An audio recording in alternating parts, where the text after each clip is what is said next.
بسم الله الرحمن الرحيم. السلام عليكم ورحمة الله وبركاته. الحمد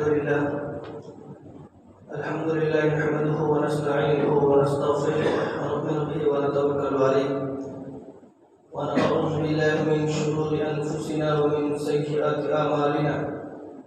من يهده الله فلا مضل له ومن يضلله فلا هادي له.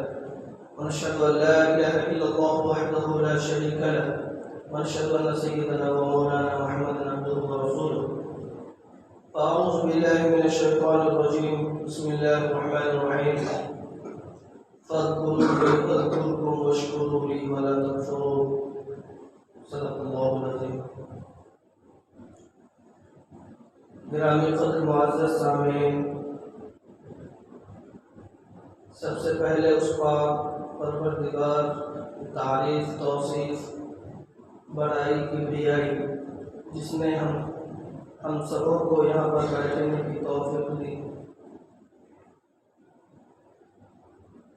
بارہا ایک بات کہی جاتی ہے، نیکی کا جو ہم کام کرتے ہیں یہ اللہ کی طرف سے توفیق ہے، ورنہ ہم اتنے بے بس ہیں، ہم اتنا بے گنہگار ہیں کہ اگر ہم کرنا بھی چاہیں تو ہم کر نہیں سکتے. اسی لیے ہم سبوں کو اللہ کا شکر ادا کرنا چاہیے.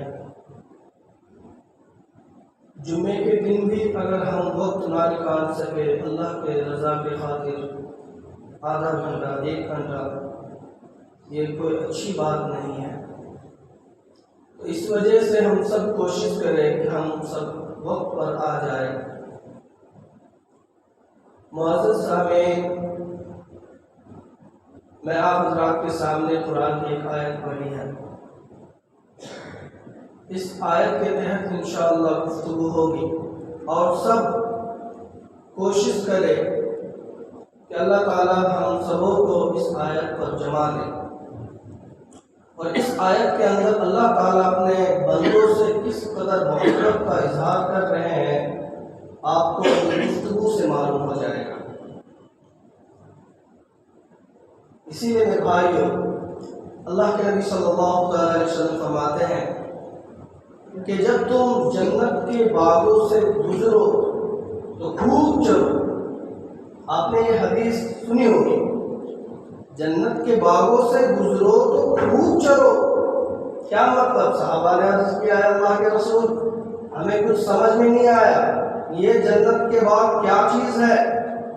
تو مثال دے کر سمجھا رہے ہیں کہ ایک جانور جو بہت زیادہ بھوکا ہو، بہت زیادہ، اور اس جانور کو اگر کسی ہریالی جنگل میں چھوڑ دیا جائے اور وہ جانور کو ہٹایا جائے تو کیا آپ کو لگتا ہے کہ وہ آپ کی باتوں سے وہ جانور اس ہریالی جنگل کو چھوڑ کر کے ہٹ جائے؟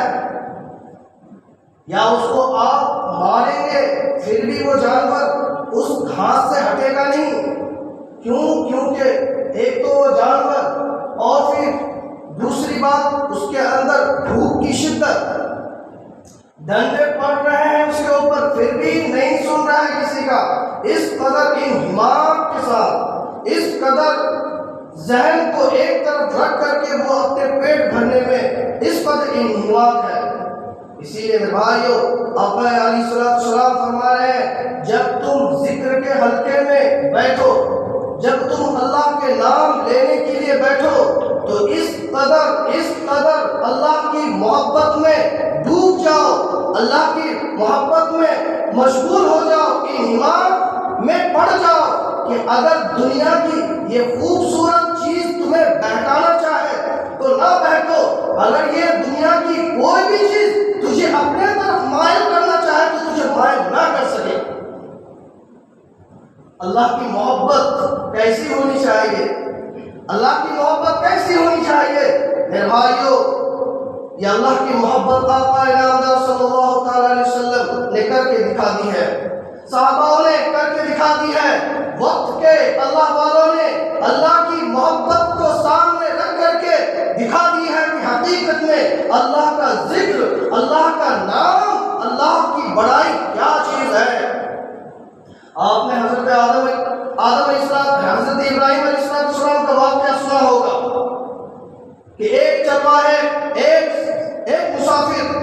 سفر سے جا رہا تھا کہ حضرت ابراہیم علیہ السلام اپنے ریوڑ کو لے کر کے چل رہے تھے۔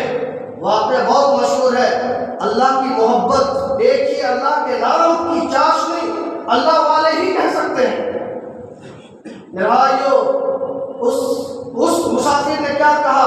سبحان ذی الملک والملکوت، سبحان ذی العزت والعظمت والہیبت والقدرت والکبریاء والجبروت۔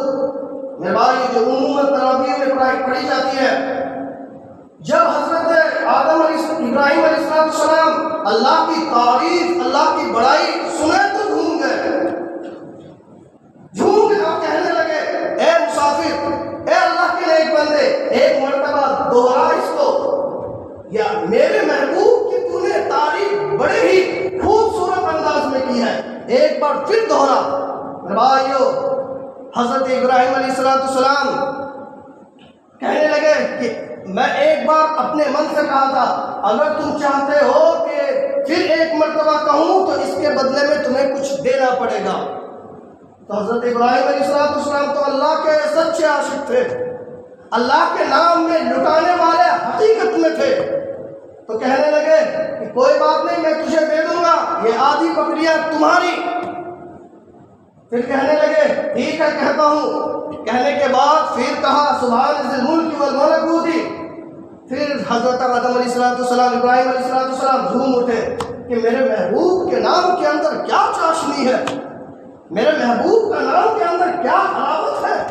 جھوم گئے، خوش ہو گئے، کہنے لگے اے مسافر، ایک مرتبہ اور کہہ، اور ایک مرتبہ کہہ، میرا من نہیں بھرا ہے۔ بھائیو، حقیقت میں جب کسی کو کسی سے محبت ہو جائے، جب کسی کو کسی سے سچی محبت ہو جائے، اس کے بارے میں کتنا بھی تذکرہ ہو جائے، من نہیں بھرتا۔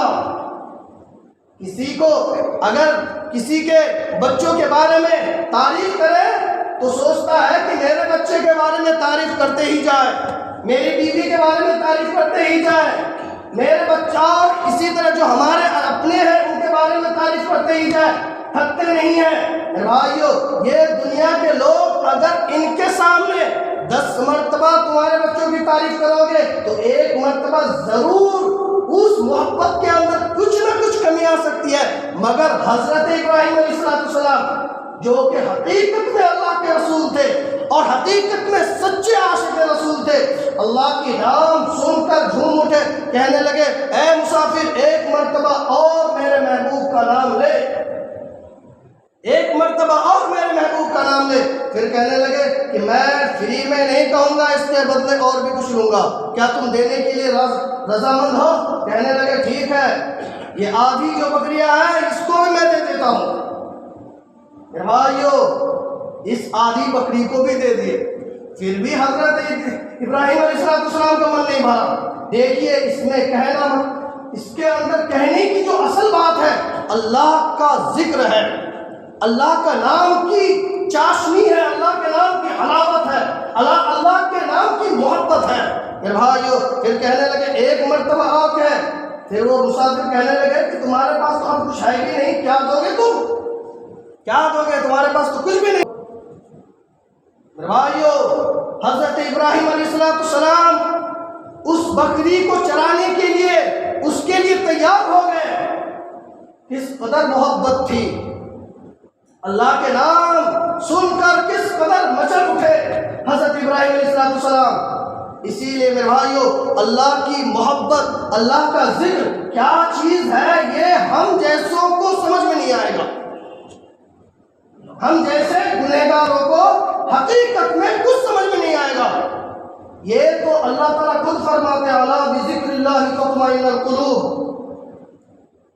ولذکر اللہ اکبر۔ اللہ کا ذکر بڑی چیز ہے، اللہ کا ذکر بہت بڑی نعمت ہے، بہت بڑی دولت ہے۔ اسی لیے میرے بھائیو، دنیا کی چیزوں کی تعریف سن کر کے ہمارا من بھر جاتا ہے، دنیا کی تعریف سن کر کے ہمارا من بعض اوقات بھرتے نہیں ہے، مگر ہمارا خدا کا نام لیتے ہیں تو ہمیں توفیق ہی نہیں ملتی۔ اسی لیے میرے بھائیو، اللہ کے نام کا ذکر، اللہ کے نام کا ورد ہمیں کرنا چاہیے۔ آج کہاں ہمارے پاس وقت کہاں ہے، کہاں وقت ہے؟ چائے کھانوں کے لیے وقت نکلتا ہے، دکانوں میں بیٹھنے کے لیے، ہوٹلوں میں بیٹھنے کے لیے وقت نکلتا ہے اور نکالتے بھی ہیں، نکالتے ہیں، باضابطہ ٹائم فکس کیے جاتے ہیں۔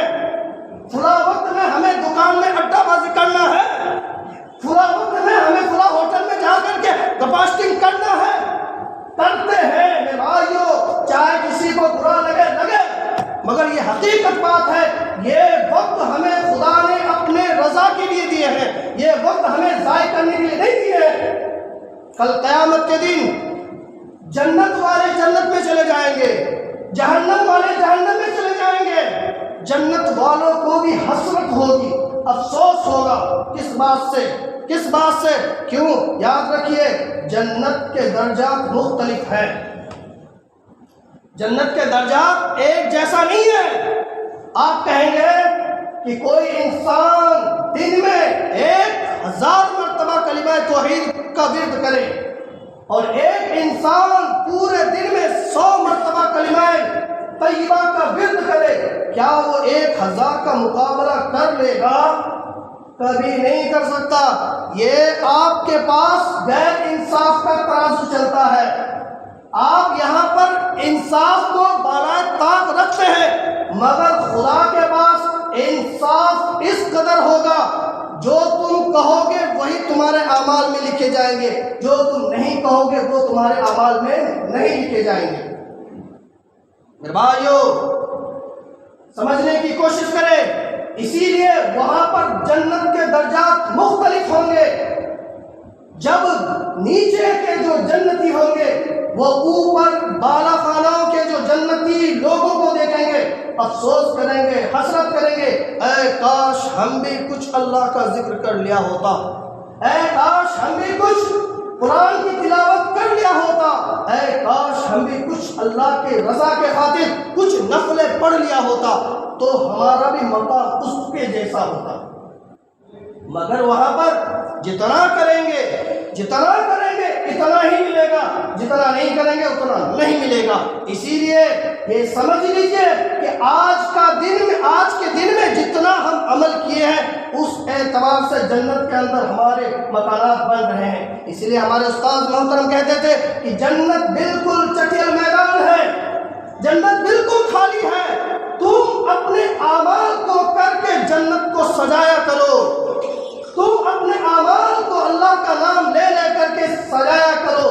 میرے بھائیو، بعض کلمات ایسے ہیں جس کو پڑھنے سے ایک مرتبہ پڑھیں گے ایک محل تیار، ایک مرتبہ پڑھیں گے آپ کے لیے جنت میں ایک درخت بن کر تیار۔ جب پڑھیں گے تبھی تو تیار ملے گی آپ کو جنت میں، نہیں پڑھیں گے تو آپ کی جنت تو یوں ہی چٹیل میدان پڑی رہ جائے گی۔ اسی لیے میرے بھائیو، ہم اس دن کے حسرت سے پہلے ہم اپنے خدا کا ورد، خدا کا ذکر، خدا کا نام لے لے کر کے ہم اللہ کو راضی کر دیں۔ میرے بھائیو، آئیے، میں نے کیا کہا؟ فاذکرونی اذکرکم واشکروا لی ولا تکفرون۔ اس آیت کے اندر خدا کی محبت تو دیکھیے، اس آیت کے اندر اپنے بندوں سے خدا کس قدر محبت کرتے ہیں کہ اے میرے بندو، اے میرے بندو، تم مجھے یاد کرو میں تجھے یاد کروں گا۔ اے بھائیو، ہم جیسوں کو اللہ یاد کریں گے، کب کریں گے؟ جب ہم اللہ کو یاد کریں گے۔ اسی لیے حضرت ابن مہدی رحمۃ اللہ علیہ، ایک وقت کے نہدی رحمۃ اللہ علیہ، ایک وقت کے بہت بڑے بزرگ گزرے ہیں، وہ کہا کرتے تھے کہ میں ان وقتوں کو صرف جانتا ہوں جن وقتوں میں خدا پاک ہمیں یاد کرتے ہیں، اس کے علاوہ میں کسی وقت کو نہیں جانتا۔ تو مریدین پریشان ہو گئے کہ آپ کو کیسے معلوم کہ اللہ تعالیٰ آپ کو کیسے یاد کرتے ہیں اور کن کن وقتوں میں یاد کرتے ہیں؟ میرے بھائیو، حضرت نے کہنے لگے کہ بات واضح ہے، اپنے مریدوں میں سے کہنے لگے کہ بات بالکل واضح ہے۔ اللہ خود فرماتے ہیں فاذکرونی اذکرکم، فاذکرونی اذکرکم، کہ تم مجھے یاد کرو میں تجھے یاد کروں گا۔ اس سے بات واضح ہو گئی۔ اسی لیے میں کہتا ہوں کہ جب جب میں خدا کو یاد کرتا ہوں خدا ہمیں یاد کرتے ہیں۔ میں صرف انہی وقت کو جانتا ہوں، اس کے علاوہ کسی وقت کو نہیں جانتا۔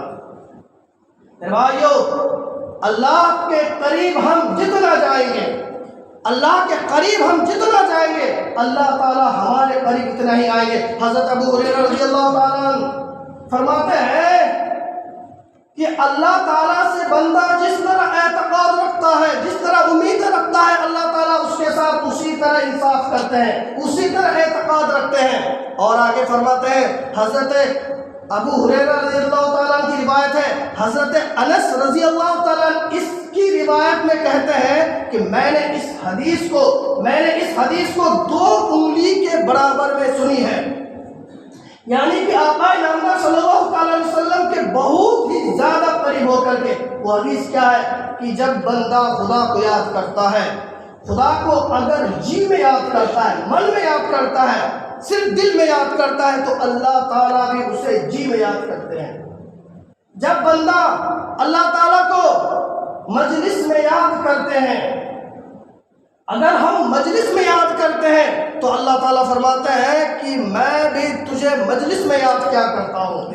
اور کیسی مجلس ہماری مجلسیں تو نہ جانے کیسی ہوتی ہیں، مگر خدا کی مجلس، فرشتوں والی مجلس، میں تجھے فرشتوں والی مجلس میں یاد کیا کرتا ہوں۔ اور فرماتے ہیں، اے میرے بندو، آقا کیا فرماتے ہیں کہ اگر کوئی شخص صرف ایک بالش اللہ کی طرف چلے تو اللہ تعالیٰ اس کے طرف ایک ہاتھ چل کر کے آتے ہیں۔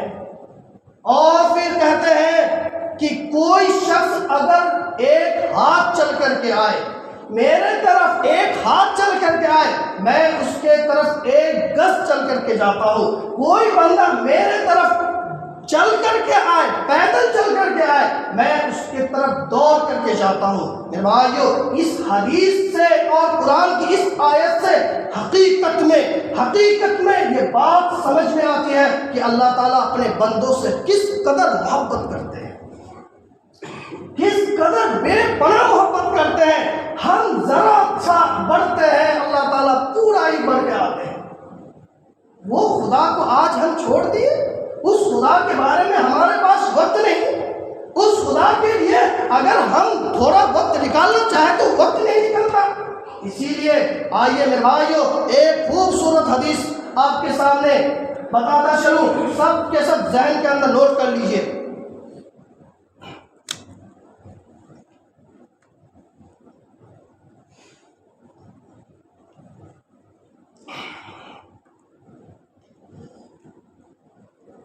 سب کے سب ذہن کو بالکل صاف کریے، اس حدیث کو سنیے اور کوشش کیجئے کہ ہم بھی انشاءاللہ ان پر عمل کرنے کی کوشش کریں گے۔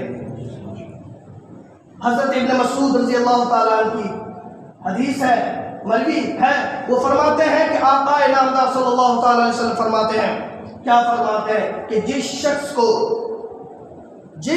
کو 4 چیز کی توفیق مل جائے، صرف 4 چیز کی جس شخص کو توفیق مل جائے، اللہ تعالیٰ کی طرف سے انہیں 4 انعامات ملتے ہیں، 4 انعام ملتے ہیں۔ وہ کیا کیا انعام ہے سنیے اور ذہن کے اندر بالکل پیوست کیجئے، بیٹھائیے اور کوشش کیجئے کہ انشاءاللہ اللہ سے ضرور مانیں گے۔ میرے بھائیو، ان میں سے سب سے پہلا کیا ہے؟ اللہ کا ذکر۔ اللہ کا ذکر یہ اتنی بڑی دولت ہے کہ جس شخص کو اگر اللہ کے ذکر کی توفیق مل جائے، اللہ تعالیٰ اسے کیا انعام دیتے ہیں میرے بھائیو، ذرا سنیے۔ بارگاہ خداوندی میں اللہ کے حضور، اللہ کے در میں اسے یاد کیا جاتا ہے۔ جو شخص اللہ کا ذکر کرتا ہے، اللہ کے حضور، اللہ کے در میں اسے یاد کیا جاتا ہے۔ کیا لگتا ہے یہ اللہ کے طرف سے چھوٹی نعمت ہے؟ ہم جیسوں کو خدا کے بارگاہ میں یاد کیا جا رہا ہے، یہ چھوٹی نعمت ہے؟ میرے بھائیو، ہمیں اس نعمت کے بارے میں ہمیں دعا کرنا چاہیے کہ مولا ہمیں ذکر کی توفیق دے۔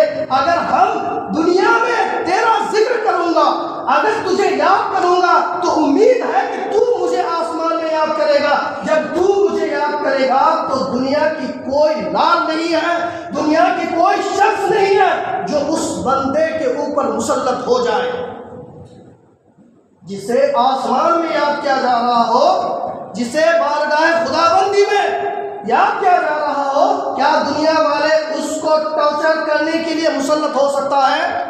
کبھی نہیں ہو سکتا۔ اسی لیے میرے بھائیو، جسے ذکر کی توفیق مل جائے اسے اللہ کے بارگاہ میں یاد کیا جاتا ہے۔ اسی لیے ہم خدا سے ذکر کی توفیق مانگے کہ مولا ہمیں ذکر کی توفیق دے، ذکر کی توفیق دے۔ اور اسی طرح دوسری کیا ہے میرے بھائیو، جسے دعا کی توفیق مل جائے، جسے دعا کرنے کی توفیق مل جائے، اسے کیا ملتی ہے؟ قبولیت کی نعمت مل جاتی ہے۔ کیا فرماتے ہیں اللہ تعالیٰ؟ وَقَالَ رَبُّكُمُ ادْعُونِي أَسْتَجِبْ لَكُمْ۔ اے میرے بندو، کہاں جا رہے ہو؟ کہاں جا رہے؟ کس سے سوال کر رہے ہو؟ کس سے مانگ رہے ہو؟ مجھ سے مانگو۔ بندوں سے مانگو گے کیا دے دے گا وہ؟ ظاہری افراد میں تمہیں کیا دے دے گا؟ بہت مختصر کچھ دے دے، پھر بھی وہ تمہیں دل سے دے نہ دے کچھ پتہ نہیں۔ مجھ سے مانگو۔ وقال ربکم ادعونی استجب لکم۔ اے میرے بندو مجھ سے مانگو میں تجھے دوں گا۔ اور اللہ تعالیٰ، جب بندہ اللہ تعالیٰ سے مانگتا ہے، جب بندہ اللہ تعالیٰ سے سوال کرتا ہے، اللہ تعالیٰ اس کے جھولی کو یوں ہی نہیں پھینکتے، یوں ہی نہیں بھیجتے۔ اللہ تعالیٰ اس کے جھولی میں کچھ نہ کچھ دے ہی دیتے ہیں، کچھ نہیں بلکہ بہت کچھ دیتے ہیں۔ وہ الگ بات ہے کہ ہمیں دکھتا نہیں ہے۔ اسی لیے میرے بھائیو، جسے اللہ سے مانگنے کی توفیق مل جائے، جسے دعا کرنے کی توفیق مل جائے، اللہ تعالیٰ کے طرف سے اسے دعا قبولیت کی نعمت مل جاتی ہے۔ اور تیسرا کیا ہے میرے بھائیو؟ لئن شکرتم لازیدنکم ولئن کفرتم ان عذابی لشدید۔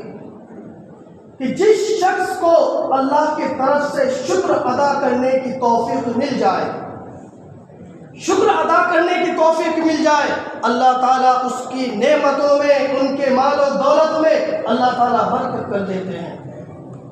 اور اتنی برکت کرتے ہیں کہ انسان اگر اللہ کا شکر ادا کرنے پر آئے اور ہر بات پر اللہ کا شکر ادا کرے، اللہ تعالیٰ اسے اتنا کچھ دیں گے، اتنا دیں گے کہ اللہ تعالیٰ اسے غنی کر دیں گے۔ اسی لیے اللہ کی طرف سے اسے وہ نعمت ملتی ہے جو برکت والی ہو، نعمت والی ہو، رحمت والی ہو۔ اسی لیے میرے بھائیو، کوئی بھی چیز ہمیں ملے تو اللہ کا شکر ادا کرنا چاہیے، اللہ کا شکر ادا کرنا چاہیے۔ اور چوتھی چیز کیا ہے میرے بھائیو؟ چوتھی چیز یہ ہے کہ جس شخص کو توبہ کی توفیق مل جائے، یا ایھا الذین آمنوا توبوا الی اللہ توبۃ نصوحا، کہ جس شخص کو توبہ کی توفیق مل جائے، یہ سمجھ لو کہ اس کی مغفرت ہو گئی، اللہ تعالیٰ اسے مغفرت کر دیں گے۔ اللہ تعالیٰ سے ہم ہاتھ اٹھا کر کہیں گے مولا ہمیں معاف کر دے۔ وہ خدا جو غیروں کو بھی کھلا رہے ہیں، وہ خدا جو غیروں کو بھی دے رہے ہیں، کیا ہمیں نہیں دیں گے؟ ہمیں جنت نہیں دیں گے؟ کیا ہماری مغفرت نہیں کریں گے؟ بھائیو، ہمارا ایمان کمزور ہے، اس وجہ سے ہم لوگ ان چیزوں کے اوپر کانفیڈنس کے ساتھ نہیں بول پا رہے ہیں۔ ہم لوگ کا ایمان بہت زیادہ کمزور ہے۔ حقیقت میں میرے بھائیو، جب خدا سے بندہ ہاتھ اٹھاتا ہے اور ہاتھ اٹھانے کے بعد کہتا ہے مولا تو ہی ہے، سب کچھ تو ہی ہے، تیرے علاوہ کوئی نہیں ہے، معاف کرنے والی ذات تو ہی ہے، تیرے علاوہ کوئی نہیں ہے، اگر تیرے در سے اگر دھتکارا گیا تو میرے لیے کوئی در نہیں ہے، کوئی در نہیں ہے۔ میرے بھائیو، اسی لیے ہم اللہ سے مانگے کہ مولا ہمیں توبہ کرنے کی توفیق دے، دن میں کم از کم، زیادہ نہیں، کم سے کم اپنے معمولات سے کچھ شامل کر لے کہ ہم دن میں، رات میں 10 بار، 15 بار، 20 بار، یہ معمولی سا ہے، ہم توبہ میں استغفار کا ہم ورد کریں۔ اس لیے میرے بھائیو، ہم اپنی زندگی کے اندر توبہ استغفار کا ورد ضرور لائیں۔ استغفر اللہ ربی من کل ذنب واتوب الیہ، بہت معمولی سا ایک کلمہ ہے، چھوٹا سا، پڑھنے میں زیادہ دقت بھی نہیں ہے، کوئی پریشانی نہیں ہے۔ اسی لیے اپنی زندگی کے اندر ہم ان چیزوں کو شامل کریں۔ ہم اپنی زندگی میں دعا کا بھی اہتمام کریں، ہم اپنی زندگی میں اللہ کا ورد بھی شامل کریں، اور ہم اپنی زندگی میں شکر ادا کرنے والے بھی بنے اور توبہ کرنے والے بنے۔ انشاءاللہ ان چیزوں کو اگر ہم کریں گے تو امید ہے اللہ کی ذات سے کہ اللہ تعالیٰ ہمیں مرنے سے پہلے ہمیں مرنے کی صحیح تیاری کرنے کی توفیق دے دیں گے۔ تو اسی لیے میرے بھائیوں، ہم سب اللہ کا نام لے کر کے خوب ذکر کریں اور حلاوت حاصل کریں۔ اللہ تعالیٰ ہم سبوں کو ذکر کرنے کی توفیق عطا فرمائے۔ وما توفیق الا باللہ۔